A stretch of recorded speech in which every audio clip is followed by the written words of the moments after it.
करते हैं मियां चन्नू की, जहां मौसम की रुत बदलते ही खुश्क मेवाजात की कीमतों में होशरुबा इजाफा देखने में आ रहा है।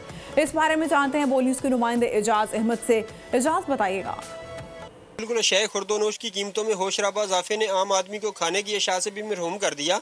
हमारे साथ इस वक्त एक शहरी मौजूद हैं, आइए उनसे बात करते हैं कि वो इस हवाले से क्या कहते हैं। सर, खुश्क मेवाजात की आपने बात की, बादाम का जो ये जो चीज़ें हैं ये तो हम खा नहीं सकते। हम एक मूंगफली होती थी जो गरीब बंदा खाता था, तो अब तो गरीब बंदा वो मूंगफली भी नहीं ले सकता, उसका भी रेट 600-700 तक पहुंच गया। और जो गर्म करके रेडियों पे लगाते हैं वो तो 1000 रुपये तक देते हैं।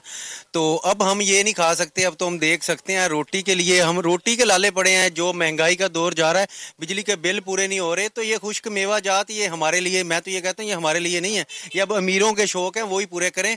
हम सिर्फ इनको देख के खुश होंगे कि भाई लगे हुए हैं, बड़े प्यारे लग रहे हैं। खाने वाली बात जो है अब गरीबों में ये खत्म हो गई है। जी बिल्कुल, हुकूमत वक्त को चाहिए कि शय खुर्दोनोश की कीमतों में और खुश्क मेवाजात की कीमतों में खातिर खा कमी लाए, ताकि आम आदमी भी अल्लाह ताला की नेमतों से मुस्तफीद हो सके। सब्सक्राइब करें और बेल दबाएं ताकि कोई खबर रह न जाए।